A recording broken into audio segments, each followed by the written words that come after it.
Visiter le château des Milandes, c'est se rappeler la célèbre star Joséphine Baker, une chanteuse qui a élevé 12 enfants adoptés dans ce château. Mais avant, assistons au spectacle on ne peut plus original des Rapaces, spectacle qui a lieu derrière le château. Eh bien, on va proposer à quelques personnes de le découvrir d'un petit peu plus près, c'est-à-dire sur le gant. D'un exercice, eh bien, on souhaite vous montrer que vous n'avez pas affaire à des animaux dangereux. Moi, je vais sélectionner un petit morceau de viande et je vais lancer tout cela le plus haut possible. À noter quand même qu'il y a un vent qui est relativement fort, d'ailleurs particulièrement où je me trouve, un vent qui tourne de chaque côté, alors ça va lui compliquer tout petit peu sa tâche.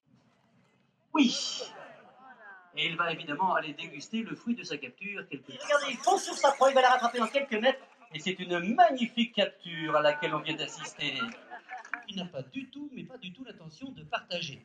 Or, un rapace ne transporte que la moitié de son poids à longue distance dans la nature. Et notez aussi que l'oiseau ne chasse que pour lui. Ça veut dire que si vous arrivez en retard, l'oiseau ne vous ramène absolument rien.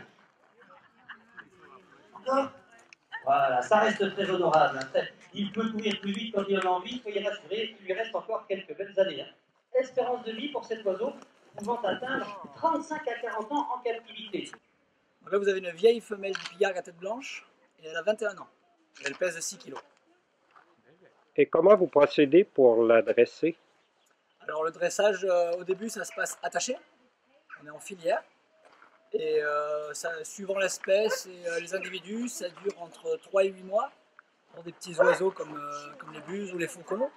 Pour elle, ce sera un petit peu plus long.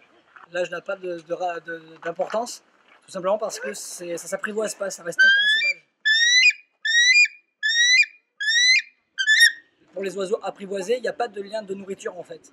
L'oiseau va vous suivre juste parce que vous l'avez apprivoisé et qu'il vous prend pour sa maman. Pour les rapaces, c'est un peu différent, ça ne s'apprivoise pas, même si vous les élevez depuis bébé. Donc il y a toujours ce lien de nourriture en fait. L'individu va s'user plus vite dans la nature. On dépense énormément d'énergie à chasser pour manger. Elle avait l'habitude de voler d'un fauconnier à un autre fauconnier, là où elle était avant. Elle ne sait pas faire autre chose. Il est en apnée là. On n'a pas? Non. Ça y est. Non, je pense à son bras. C'est bon.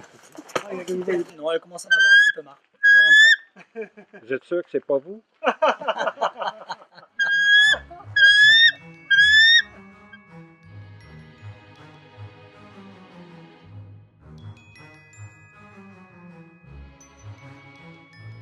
Joséphine a loué le château à partir de 1937 et elle a acheté le château en 1947, donc 10 ans après.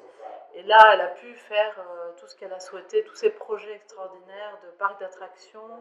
Et vivre dans un château aussi pour elle, c'était un rêve de petite fille. La guerre éclate, la Seconde Guerre mondiale. Et là, elle rencontre un monsieur à Paris qui va changer le cours de sa vie, qui s'appelle le capitaine Afté, qui était chef du 2e bureau du contre-espionnage français. Elle va lui dire voilà monsieur, je veux me donner à la France, faites de moi ce que vous voulez. Donc c'était une femme qui s'est beaucoup engagée pendant la guerre. Et donc elle parcourt la France avec ce résistant, mais elle s'arrête au Milan en 1940.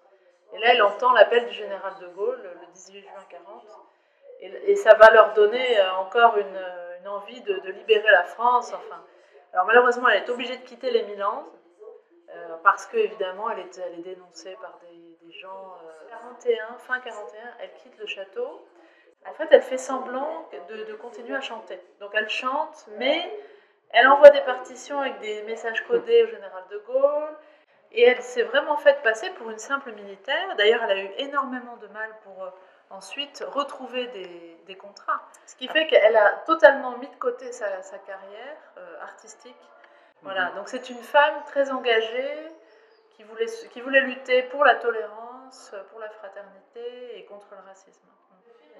Alors elle était mariée quand même en 4e noces avec Jo Bouillon, que l'on voit ici. Ils se sont mariés dans la chapelle du château, et ça c'est en 1947. Et elle avait aussi la volonté d'adopter des enfants, donc elle en a adopté 12 entre 52 et 61. Mais Jo Bouillon, lui, n'était pas d'accord. Il n'en voulait que 5. Ce qui fait que ça s'est assez mal passé vers la fin, leur relation. Mais tous les deux avaient cet idéal de fraternité, de montrer au monde entier que des enfants de nationalités, de religions différentes pourraient vivre ensemble dans la joie, dans la paix. Et ça, ils y sont arrivés quand même.